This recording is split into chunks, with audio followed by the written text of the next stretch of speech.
अस्सलाम वालेकुम dear students. कल हमने पढ़ा है ग्रेविटेशन, उसकी इंट्रोडक्शन हमने ली है। हमने समझा था ग्रेविटेशन क्या है, जिसका कॉन्सेप्ट न्यूटन ने दिया था। उसके बाद आज हमें पढ़ना है न्यूटन यूनिवर्सल ग्रेविटेशनल लॉ। कल मैंने आपको बताया था ये जो ग्रेविटेशन है, it is a force which is always attractive in nature. ये हमेशा दो चीजों के आपस में नजदीक लेता है, हमेशा अट्रैक्ट करवाता है। फिर हमने एक स्टेटमेंट कल सीखा था, everybody in this universe attracts every other body. हर कोई बॉडी यूनिवर्स में दूसरे बॉडी को कंटिन्यूसली अपनी तरफ खींचती है। अब कोई खींचता है ज्यादा, कोई खींचता है कम, दैट डिपेंड्स अपॉन किस पे डिपेंड करता है ना, मास ऑफ द बॉडी। अगर बॉडी का मास होता कम, अट्रैक्शन होती कम, मास होता ज्यादा, अट्रैक्शन होती ज्यादा। विदाउट डिलेइंग फर्दर, मैंने यहाँ पे एक पहली स्टेटमेंट लिखा है। न्यूटन ने अपने यूनिवर्सल ग्रेविटेशनल लॉ में स्टेटमेंट क्या दिया, इससे होता है every body in this universe attracts every other body, जो कल पढ़ा। इसके बाद बताया था with a force.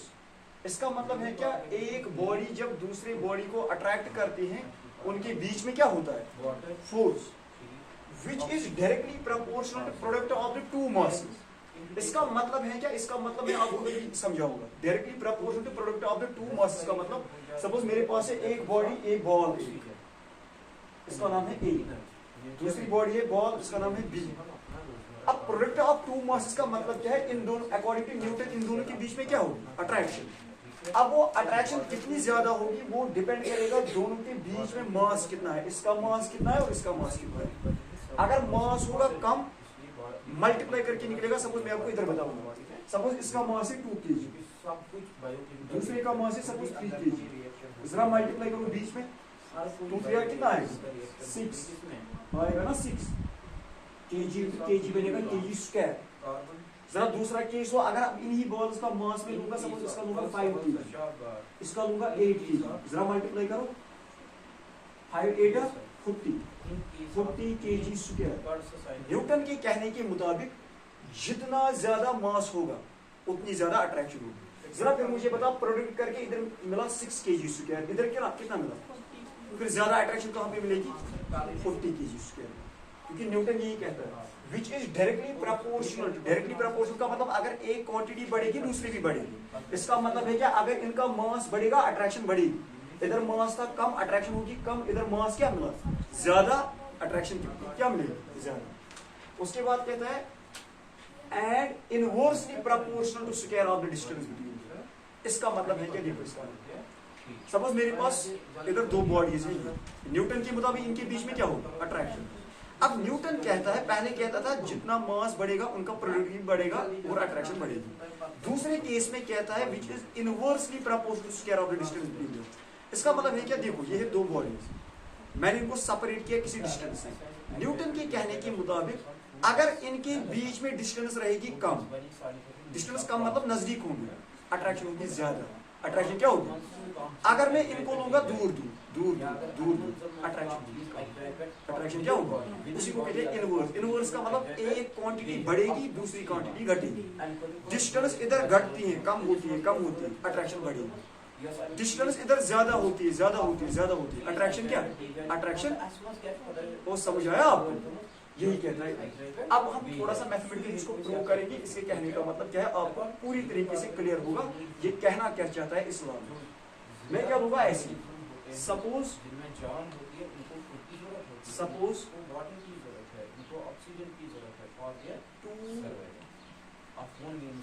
Bodies, 2 body, कौन सी बॉडी, A एंड B। जरा उधर चेक करो, हमने यही लिए ना, 2 बॉडीज A एंड B और masses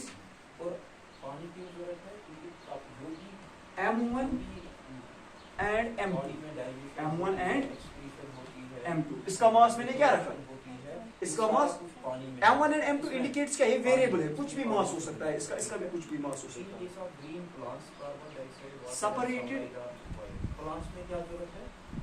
separated carbon dioxide by water और सनलाइट। क्यों, द डिस्टेंस जो है ना, ये सेपरेटेड बाय द डिस्टेंस इनके बीच में मेरी डिस्टेंस क्या है, आर हो सकता है 1 मीटर, 2 मीटर, 10 मीटर, 100 मीटर, कुछ भी हो सकता है इन दोनों के बीच में। लेकिन हमेशा याद रखना ये जो डिस्टेंस आप लेते हो ये हमेशा लेना है बॉडीज के सेंटर से। कहाँ लेना है? सपोज मेरे पास है अभी चाक, आप डिस्टेंस कहाँ से लोगे? आप यहाँ से डिस्टेंस नहीं ले सकते। इस चाक का जो अंदर का सेंटर होगा और इस चाक का अंदर का सेंटर होगा, वहां से आपको डिस्टेंस समझाया आपको। दो बॉडीज के बीच में सेंटर से लेनी है। क्या लिखा? Suppose two bodies A and B of masses m1 and m2 separated by a distance r, then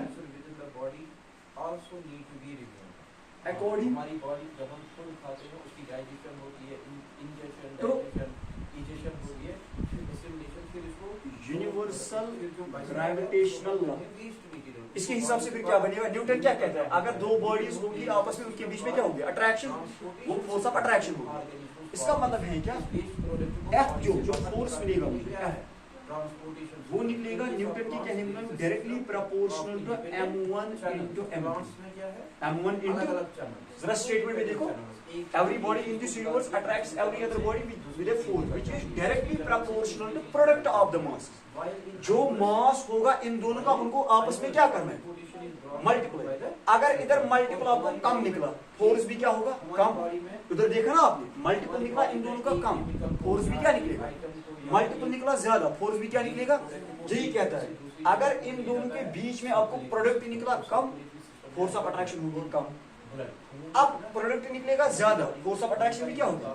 जरा आप मुझे आप ही बताओ, कब फोर्स ऑफ अट्रैक्शन ज्यादा होगी या कब कम होगी? जब मास होगा कम। क्योंकि देखो कम होगा, एक सपोज आप मानो एक 3 kg, दूसरा मानो 5 kg, 3 5 आर क्या बना? 50 बना 50। दूसरे में मानो सपोज एक का मास है 10 kg, तीसरे का मास है 20 kg, 10 into 20 बनेगा 200। फिर किस केस में होगी फोर्स ऑफ अट्रैक्शन ज्यादा? दूसरे केस में, क्योंकि मल्टीप्लाई निकला ज्यादा। ये है पहला product of the two masses. कहने का मतलब है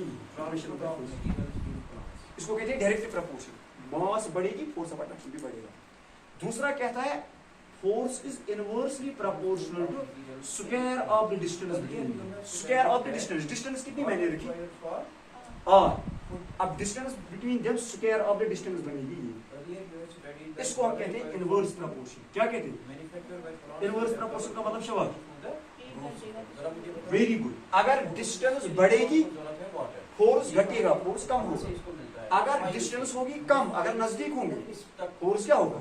फोर्स होगा ज्यादा। जरा मुझे इधर बताओ, सपोज मेरे पास है एक, दो बॉडीज है ये, दो बॉडीज है ये, दो बॉडीज है ये। जरा बता अट्रैक्शन किधर होगी? एज्यूम करो इनका मास सेम है। जरा बता अट्रैक्शन इधर ज्यादा होगी, इधर ज्यादा होगी, इधर नीचे होगी। क्यों? क्योंकि डिस्टेंस से कम अट्रैक्शन होगी ज्यादा। समझा? आपको दो केसेस बताए। पहले बताया मासेस के बारे में, मास बढ़ेगा फोर्स बढ़ेगा। इसका बताया डिस्टेंस के बारे में। समझा? अब जरा इनको कंपेयर करो। Comparing equation first and second आपको क्या मिलेगा? जरा देखो, comparing equation first and second, equation first and second. क्या मैं ये लिख सकता हूँ? F is directly proportional to m1 into m2 and inversely proportional to r square। क्या मैं ये लिख सकता हूँ? समझ बताओ, ये लिख सकता हूँ। क्यों? मासेस के बीच में डायरेक्ट प्रोपोर्शन, डिस्टेंस के बीच में क्या होगा? Inverse. This is called universal gravitational. समझा आपको? यही है आपका यूनिवर्सल ग्रेविटेशनल। अब हम इस प्रोपोर्शनलिटी को खत्म करते हैं, हम एक कांस्टेंट लगाते हैं जिस पर हमने न्यूटन सेकंड लॉ में लगाया था, F = ma में। वो याद है ना? इसी तरह इधर भी इस प्रोपोर्शनलिटी को खत्म करना है in order to solve numerical. इसको पूरी तरीके से समझने के लिए न्यूटन ने क्या यूज किया? न्यूटन ने एक कांस्टेंट यूज किया, इज इक्वल, इसको खत्म करनी, इक्वलिटी लगानी और कांस्टेंट। उसने कांस्टेंट लिया है g, कैपिटल G। क्या लिया? Capital G। और है अपना m1 into m2 डिवाइड में क्या है? डिवाइड में क्या है? सर ये G क्या है? What is G? G को हम आगे डिटेल में पढ़ेंगे, लेकिन अभी याद रखना G is called universal gravitational constant. क्या कहते हैं? G is called universal gravitational constant. और इस G का वैल्यू क्या है? इस G का वैल्यू क्या है? इधर में लिख के रखूंगा, फिर वो भी बताऊंगा कैसे आया। G का वैल्यू है ये, G = 6.67 into 10 to power minus 11 newton metre square per KG square. ये है किसका वैल्यू? कैपिटल जी का 6. ये सर माइनस क्यों है? ये न्यूटन मीटर स्क्वायर कहाँ से आया कि ये मैं सारा दिखाऊंगा आपको आगे आने वाले लेक्चर्स में। लेकिन आप पहले ये जो ये है कांस्टेंट। कांस्टेंट मतलब ये कभी चेंज नहीं होगा। जब भी आपको जी का वैल्यू देना होगा आपको क्या देना है? 6.67 into 10 to power minus 11 newton metre square per KG square. आज से इनको याद रखना शुरू करो। समझ आया आपको? और एक पॉइंट, इसको हम न्यूटन यूनिवर्सल ग्रेविटेशन लॉ क्यों कहते हैं ये भी याद रखना। यूनिवर्सल क्यों कहते हैं? क्यों कोई लॉ ऐसा होता है जो किसी चीज पे सेटिस्फाई होता है बाकी पे नहीं होता। इसको यूनिवर्सल ग्रेविटेशन लॉ इसलिए कहा जाता है। सपोज मैंने इन दो बॉडीज के बीच में लिया, मैं निकालना चाहूंगा अट्रैक्शन, आप निकाल सकते हैं। मैंने एक बॉडी ये ली, दूसरी बॉडी मार्स प्लेनेट लिया। कौन लिया? न्यूटन के कहने के मुताबिक वहां भी अप्लाई होगा। मतलब मार्स प्लेनेट और इस चाक के बीच में कितनी ज्यादा अट्रैक्शन होगी आप निकाल सकते हो इस लॉ से। मैंने एक बॉडी ली फिश जो ना समंदर में होती है, दूसरी बॉडी सपोज मैंने लिया दूसरा प्लेनेट कोई जुपिटर। इन दोनों के बीच में जो अट्रैक्शन होगी न्यूटन के कहने के मुताबिक इजीली इससे निकाल सकते हैं। आपको पता होनी चाहिए दो चीजें। एक पता होनी चाहिए जो फिश हो उसका मास कितना है, जुपिटर का मास कितना है, और आपको पता होनी चाहिए फिश कहाँ पे है, जुपिटर कहाँ पे है, उनके बीच में डिस्टेंस कितनी है। आप निकाल सकते हो इजीली उनके बीच में फोर्स कितना। दैट इज व्हाई हम इसी तरह निकाल सकते हैं सन और अर्थ के बीच में ग्रेविटेशन फोर्स कितना है। कैसे? सन का मास पता होना चाहिए, अर्थ का मास पता होना चाहिए, इनके बीच में डिस्टेंस पता होनी चाहिए। आपको लगेगा खुद ब खुद लगेगा आपको कितनी तेजी से हमारा जो सन है वो कितनी तेजी से अट्रैक्ट करता है किसको? हमारी अर्थ को। क्यों अर्थ रिवॉल्व करते हैं आगे आने वाले टॉपिक्स में पढ़ना है, सारा कुछ पढ़ना है, न्यूमेरिकल सॉल्व करेंगे। लेकिन इसलिए इसको यूनिवर्सल ग्रेविटेशन लॉ को क्यों कहा जाता है वो आगे समझे। जरा कंक्लूजन करो। कंक्लूजन में क्या बताया हमने? न्यूटन ने बताया था हर